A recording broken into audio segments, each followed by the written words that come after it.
You're sitting in the passenger seat. The engine is off. The streetlights are humming through the windshield.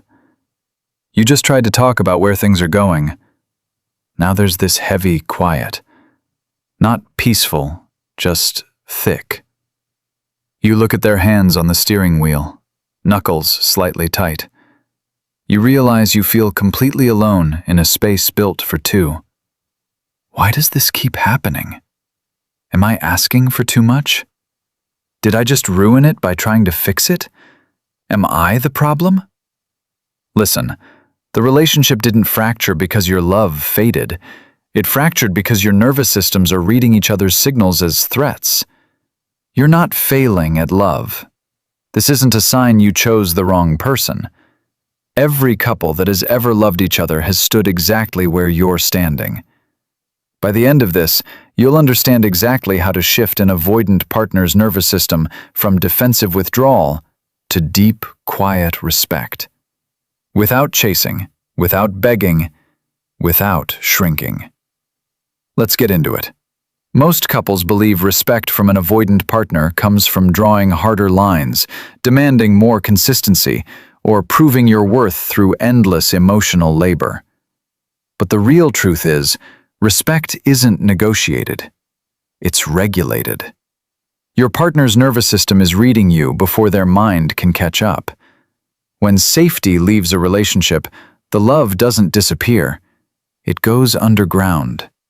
What looks like cold detachment is usually someone who has been so emotionally flooded for so long that distance is the only oxygen they have left. And here's the part no one talks about. Trying to love them harder just turns up the pressure. Pressure triggers escape. That's why your efforts to close the gap make them build the walls higher. This isn't a personality flaw. It's a survival pattern. They don't want less of you. They want a version of you that doesn't feel like a demand. But here's what nobody explains. When you stop treating their distance as a personal rejection and start seeing it as a nervous system signal, the entire dynamic shifts. You stop reacting. You start anchoring. And that quiet shift is what makes them finally turn around. Here's the part no one talks about. Point 1. Stop chasing the signal. Most couples in this dynamic mistake withdrawal for a puzzle to solve, so you lean in, ask for updates, and try to emotionally manage the growing gap. But beneath the surface, their nervous system is tracking pursuit as pressure. Every well-meaning question registers as a demand for closeness they haven't regulated internally yet. You change your approach. You stop interrogating the distance. Instead of texting, "Where is your head at today?" you simply say, "I'm around when you want to share." No rush. Not chasing the ghost.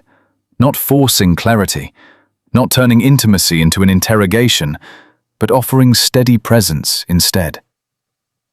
And when you do that, the walls between you start to come down, without either of you having to say a word. And this is the one most couples never figure out. Point 2. Speak in statements, not questions. Most people in relationships default to interrogative patterns when they feel the drift. So you ask for reassurance, clarification, or emotional inventory. But your partner's nervous system reads open-ended questions as tests they might fail. When safety leaves a relationship, uncertainty feels like danger. What's moving through him is, if I answer wrong, I'll lose her again. You ground your delivery. You replace doubt with direction. Instead of asking, "Do you even care about us anymore?" you anchor with, "I want us to feel solid again. Take your time finding your way back to me." Not louder demands, not more emotional audits, not waiting for a grand apology to move forward, but clear guidance that lets their brain stop scanning for threats. That's the shift that turns a relationship that feels like a negotiation into one that feels like a refuge. This is where it gets really interesting. Point 3. Let the silence breathe. Most couples treat quiet moments in a conflict as emergencies, so you rush to fill the space with explanations, apologies, or forced positivity. But silence isn't emptiness. It's a nervous system processing window. When an avoidant partner withdraws, their brain is literally metabolizing emotional data. And here's what changes everything. You don't interrupt the repair cycle by demanding immediate resolution. You steady your own breathing. Instead of pushing, "Just say something, please," which floods them further, you settle your shoulders and say, "We can sit with this. There's no deadline." Not panic-driven chatter, not manufactured harmony, not treating discomfort as a relationship failure, but quiet confidence that tells their nervous system you won't abandon them when things get heavy. And when you practice that, your partner stops bracing for your reaction and starts feeling safe enough to drop their armor. But here's what nobody explains. Point 4. Reward vulnerability with stillness. Most people in relationships miss the micro moment when an avoidant finally leans in. So you get excited, over-validate, or immediately try to deepen the conversation. But intense enthusiasm can accidentally trigger their shame response. When they risk showing you their softness, they're scanning your reaction to see if they'll be overwhelmed again. What's moving through her is, did he notice? Or will he make this bigger than I can hold? You lower your voice. You match their energy. Instead of leaning in with, "Finally, I knew you cared," you just meet their eyes softly and say, "Thank you for trusting me with that. It means a lot."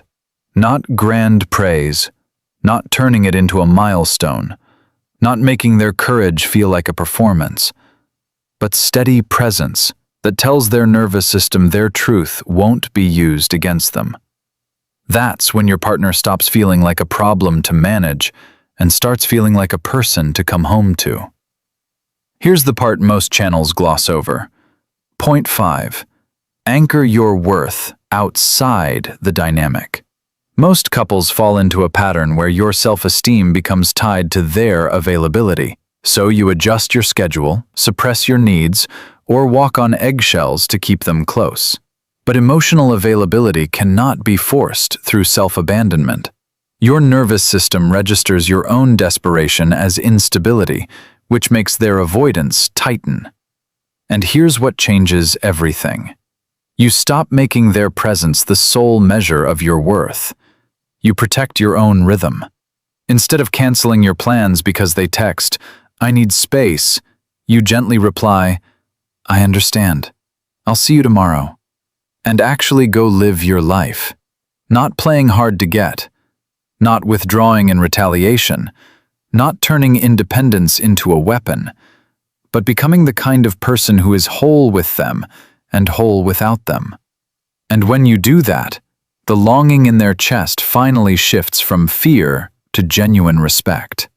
This is where the cycle actually breaks. Point 6. Name the pattern without blaming the person. Most people in relationships let the dynamic run on autopilot. So you react to the symptom, the distance, the short replies, the canceled plans, and miss the underlying architecture. But the cycle itself is the real issue. When two people are locked in the anxious avoidant loop, they're both screaming for safety using completely opposite languages. One pursues, one protects. What's moving through both of you is, why can't we just get it right? You shift your framing. You step back from the blame. Instead of saying, "You always make me feel like an afterthought," you name the architecture. "I notice we fall into this dance where I push for closeness and you step back to breathe. I don't want to fight the pattern. I want to understand it with you." Not attacking their character, not weaponizing your hurt, not making them defend their history, but naming the invisible force that's steering both of your nervous systems. That's the shift that turns a relationship that feels like a constant negotiation into one that feels like a true partnership. And this is the final piece that locks it in. Point 7. Become the emotional anchor, not the storm. Most couples try to change their partner's attachment style through conversation alone. So you analyze, discuss, and debate your way toward connection. But you cannot talk someone into a regulated nervous system. You have to model it. When conflict hits, their nervous system is literally waiting to see if you will escalate or stabilize. Emotional distance in a relationship isn't like a wall. It's like scar tissue that forms slowly over 100 small moments that never got repaired. You stop adding to the friction. You become the calm center. When tension peaks, instead of matching their withdrawal with anxiety, you ground your posture and say, "We're on the same team. We'll figure this out." Not frantic problem solving, not emotional bargaining, not turning every disagreement into a referendum on love, but quiet leadership that tells their nervous system the relationship can survive the storm. And when you embody that, their respect for you stops being conditional and becomes deeply, instinctively real. This isn't a checklist of communication tricks. It's an invitation to stop reacting to their defenses and start regulating your own presence instead. That changes everything about what's possible between you and the person you chose. When you internalize this, you stop trying to earn their attention and start offering a nervous system they actually want to approach. You become the calm in their storm. You become the safety they stopped looking for.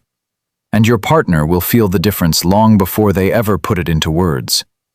The relationship you want starts the moment you stop waiting for them to change first and decide to become what makes them feel safe enough to stay. If this shifted something in you today, hit subscribe and leave a comment telling me which point landed hardest.